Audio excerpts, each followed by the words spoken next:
What is happening, beautiful people? It's your boy Ed from TechSource. Welcome to Setup Wars episode 266, the show where we show off some of the coolest setups in the world in the hopes to help inspire you on improving your very own. If you guys want to be a part of the show, watch the video link below to learn how to enter. But ladies and gentlemen, it's time to sit back and relax because you know what time it is.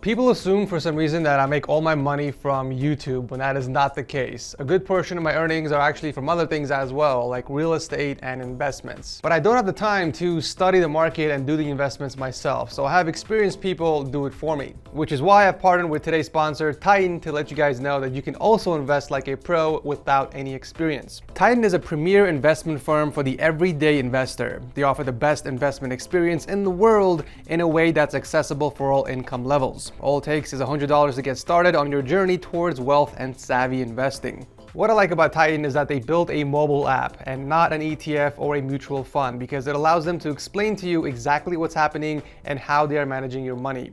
The best part is that there are no fees on your gains or lockups, just a low flat rate advisory and record-breaking returns. Titan was also named Top Advisor of the Year by US News. So get started today, guys, at titan.com/techsource or click the link below to get your first 3 months of expert investment management for 0 fees. Kicking off the episode is Jacob from the United States. And if this setup doesn't give you wood, I don't know what will. This man is dedicated to the wooden theme of the setup so much that he's literally rocking wood wallpapers on all 3 of his monitors. This man must have a thing for wood because it's not just in the setup, but the rest of the room as well. The setup is built for gaming, schoolwork, and a bit of football film study. He games on a center 27-inch display while the other 2 are used for multitasking and general productivity. Looks like he went with wireless peripherals to avoid cable clutter and drilling holes through the desk. We got the Logitech G915 TKL keyboard paired with the G903 mouse. And then for audio, he's using a soundbar as the primary source with the G903 headset for gaming. I do have to say that I'm digging that wooden backdrop you installed against the wall. It adds this cozy warmth to the setup, especially if you're going for a rustic theme for the rest of the room. However, with that said, I feel like there is a few small things you can do to improve the aesthetics of the setup. First off, I love that you added wall shelves, but sticking with a wooden theme allows the shelves to blend right in with the wall. You should really try and focus on creating subtle contrast between 2 things. For example, going with a black or white shelf would add that subtle contrast while still complementing the setup because the same colors exist everywhere else. I guess what I'm trying to convey here is to make sure nothing camouflages in your setup. It just doesn't look as nice. You know, you spend a lot of time and money into everything, so why not let it be seen and appreciated? Since we're on the topic of appreciation, why not swap those wallpapers into something else that complements the setup even more? You know, I never recommend changing wallpapers, but I feel like some nicer ones will really improve the overall look. In fact, we have a dedicated wallpapers channel on my Discord server where people post some of the coolest wallpapers that they find from the internet. And the best ones get to pick a prize from the giveaway pool. You should definitely check it out if you have some time. The only things that should be camouflaged are things you are trying to hide. A perfect example would be the black raceways. Those are more contrasty than the actual wall shelves themselves, and because of that, my attention is kind of drawn to that while the shelves fade away in the background. The option to paint them in brown would significantly help blend them against the background a lot more if that's something you're interested in doing. So to recap, contrast for things you want to be seen, while camouflage or blend in things you want to hide. This doesn't apply to every type of setup, but generally if you stick to these simple rules, you can really help improve the look of your setup. Finally, pushing all these pixels is a beast custom PC equipped with the Ryzen 9 3900 XT and the MSI RTX 2080 Super. I actually like the boom arm placement. He's able to mount it directly to the wall shelf, and since it's USB powered, he can just run the cable behind it and into the back of the PC. This way, he's also able to get complete flexibility out of the mic and put it away when he's done using it. We did talk about cable management a bit earlier. I know the raceways are available in either black or white, but putting it against a wooden backdrop just adds more visibility to it because of the contrast. So, like I said earlier, maybe consider adding a few coats of flat brown if you think it's worth the effort. The rest of the cables are perfectly managed underneath the desk, and I love how you even put extra effort to hide the power strip in a cable box. Nicely done, and great job on building an awesome setup. Coming in number 2 is a beautiful gaming and productivity setup built on a custom desk that was made out of reclaimed pine wood. He built a long wall shelf with open drawers on the bottom and a separate desk for the peripherals. We have this beautiful industrial theme going on with a brick wallpaper in the background and the metal pipes as the frame for the desk.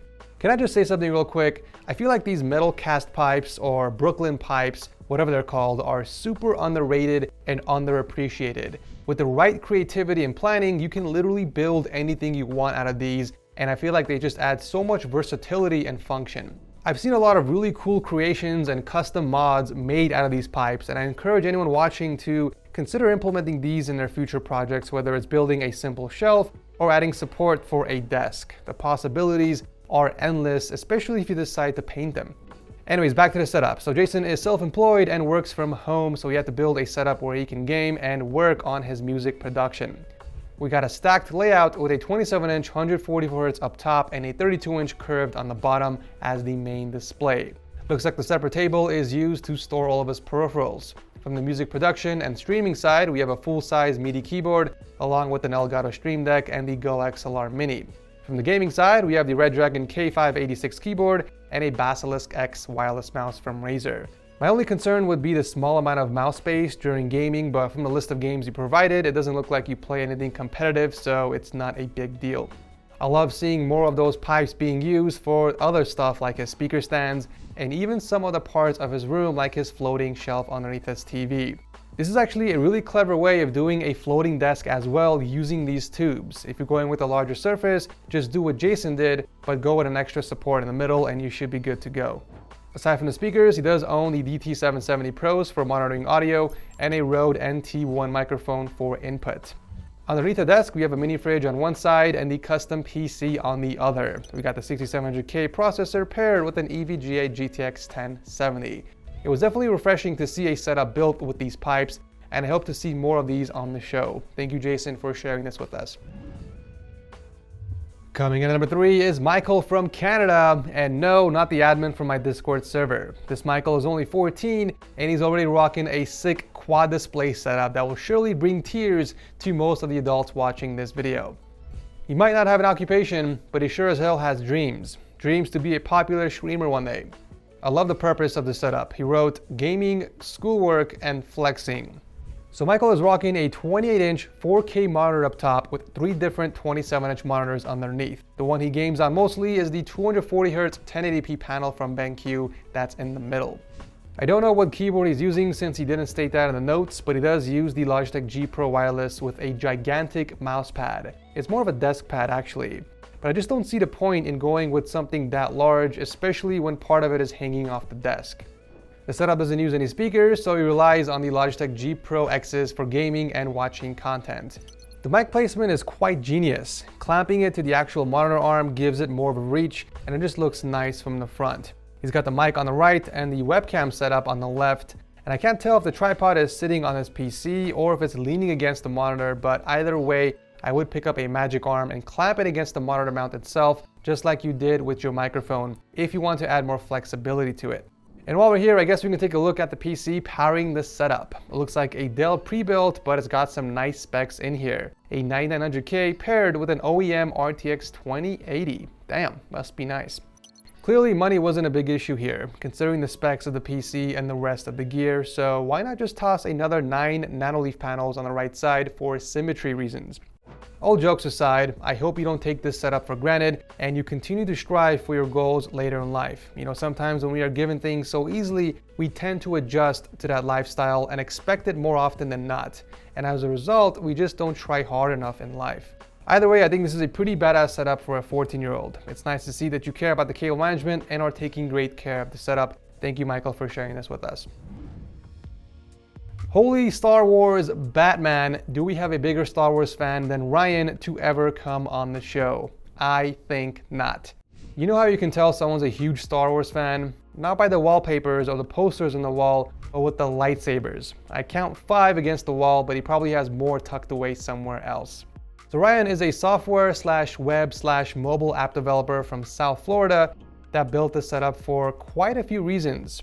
We have ourselves a Penta display setup, and believe it or not, he actually uses all 5 screens at the same time. After all, he develops applications simultaneously for Windows, Mac, iOS, Android, and the web. This is a true battle station if I've ever seen one. So the main setup is hooked up to his Corsair K95 Platinum keyboard and 2 pairs of mice. He has 2 because one of them switches between his main PC and a Mac using a USB switcher. Speaking of switchers, he has a DisplayPort switcher for the bottom left monitor. Clicking on that converts the monitor into a 3rd monitor for the MacBook setup. However, all 4 of the main displays are being powered by his custom PC that's guarded by Darth Vader. We got the 9900K processor and an RTX 2080 Ti. I do want to point out the awesome speaker mod here real quick. So Ryan actually 3D printed stands for both of his speakers, and he hooked them up to the Vivo monitor arm. This is quite genius if you ask me. Not only did he make space for the speakers in his setup, but he raised them at ear level. Excellent use of space for additional functionality. This is one jam-packed, fully equipped Star Wars themed setup. I would say it's a little overboard on the lighting, but I love it, especially both of your cute French bulldogs you got there. Awesome setup, Ryan, and thank you for sharing this with us. It doesn't take much to realize that Taylor has an obsession for The Last of Us, specifically Part 2. I mean, this guy even has a freaking mouse pad, which I didn't even know existed. If this setup doesn't express the love someone has for a video game, then I don't know what else does. Taylor from British Columbia, Canada spent about 8 months building this setup from scratch for the purpose of content creation, media consumption, and of course gaming. We got ourselves another floating desk design that has been custom made out of MDF wood, except this one completely wraps around half of the room and it even has built-in open drawers in some parts, but we'll get into that later. The main setup area consists of 3 displays. We got a 24 and 23 inch on the bottom with a 55-inch Roku TV up top, all mounted against the wall. Below that, we got the Razer Ornata Chroma keyboard that was painted in white and a Death Adder Chroma mouse. He does own a Strix laptop for on-the-go work and gaming, but the setup itself is powered by a custom PC featuring the 7700K and an MSI GTX 1080. There's definitely a lot of thought that went into this setup. Normally, when you see a few green plants or vines in a setup, it's more so for decoration, but Taylor took it a step further and pretty much created a jungle just like in the game Last of Us. He didn't just change up a few wallpapers and hung posters. No, he is literally dedicated to the theme. He added a pellet gun on the wall, and I don't know what that stuff is in the ceiling, but I can tell you right now, if I walk into this room the first time, I'll feel like I'm in the game itself. And I feel like that's what Taylor was going for. I absolutely love the dedication here. He also did a fantastic job on the desk itself. It doesn't stick out like a sore thumb. In fact, it blends right in along with the rest of the colors, which is what it should do. You know, when you walk into this room, your eyes go on a journey. It's not fixated on a single point. There is this beautiful, seamless transition from one side of the room to the other, where he created an entertainment area with some more collectibles. I love the open drawer section underneath here where he keeps his consoles and some games, and there's even a dedicated area for his mini fridge on the other side. Such amazing work on this custom desk and a phenomenal job on creating a themed gaming room. As a reminder, you guys can always pick up a cheap Windows CD key for less than $15. Just click on my link below and use the code TS20 for an extra 20% off. Once you get your CD key, just visit the activation settings in Windows and change your product key. It's that simple. And that will do it for today's video. As always, make sure you guys comment below. Let me know which of these setups was your absolute favorite and maybe a sentence or two on why, as I'm always reading the comment section on the day of upload. If you guys are enjoying the new season, as always, make sure to toss a like before you head out. And if you're new here, consider subscribing because I do host Setup Wars every single Monday. Thank you so much for watching, and I will see you very soon in the next one.